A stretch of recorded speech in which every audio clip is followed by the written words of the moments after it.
पिछले दिनों कथावाचक राम भद्राचार्य का वीडियो काफी ज्यादा सोशल मीडिया पर वायरल हुआ था, जिसमें वो मुलायम सिंह यादव, मान्यवर कांशीराम साहब के साथ साथ ही अनुसूचित जाति के ऊपर भी एक टिप्पणी करते नजर आ रहे थे। इस मामले में भीम आर्मी और आजाद समाज पार्टी के प्रमुख चंद्रशेखर आजाद की सबसे ज्यादा कड़क प्रतिक्रिया सामने आई थी। चंद्रशेखर आजाद ने तो यहां तक कह दिया था कि बाबा इस मामले में सुधर जाए तो ठीक है, नहीं भीम आर्मी सेवा कर देगी। इस तरीके के कई सारे गंभीर आरोप चंद्रशेखर आजाद ने अपने सोशल मीडिया हैंडल ट्विटर से लगाए। अब इन तमाम घटनाक्रमों के बाद राम भद्राचार्य का भी बयान सामने आया है। न्यूज चैनल एबीपी न्यूज के अनुसार उन्होंने ये जानकारी दी है कि उन्होंने किसी का भी अपमान नहीं किया है। जो सोशल मीडिया पर वायरल किया जा रहा है वो गलत है। राम भद्राचार्य के द्वारा मिल रही जानकारी के अनुसार उन्होंने कहा कि मैं सभी वर्णों का सम्मान करता हूं, मैंने किसी भी जाति के खिलाफ कुछ नहीं कहा। मैं जिस संप्रदाय का आचार्य हूं वह हरिजन जाति में पैदा हुए थे। उन्होंने कहा कि मैंने सिर्फ यह कहा कि जो राम विरोधी है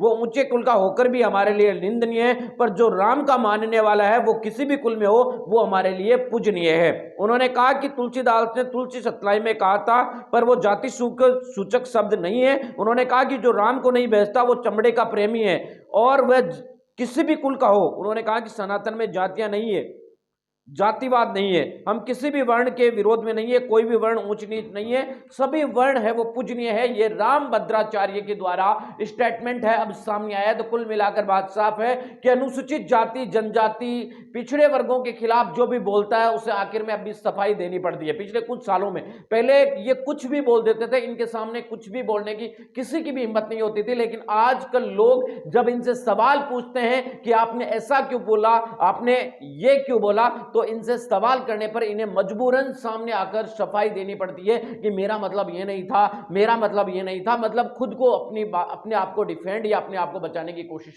करनी पड़ती है। सोशल मीडिया के इस ताकतवर जमाने के अंदर किसी भी बड़े से बड़े बाबा, संत, महात्मा, नेता, बिजनेसमैन या कोई भी हो, अगर कोई भी गलत करता है तो उसका लोग जब खुलकर विरोध करते हैं तो आखिर में उससे अपने आगे आकर या तो सफाई देता है या फिर उसे एक तरीके से माफी कह मांगना ही कह सकते हैं। मिलेंगे इस वीडियो ने अपडेटों के साथ, लेकिन इस मसले पर आपकी प्रतिक्रिया क्या है कमेंट जरूर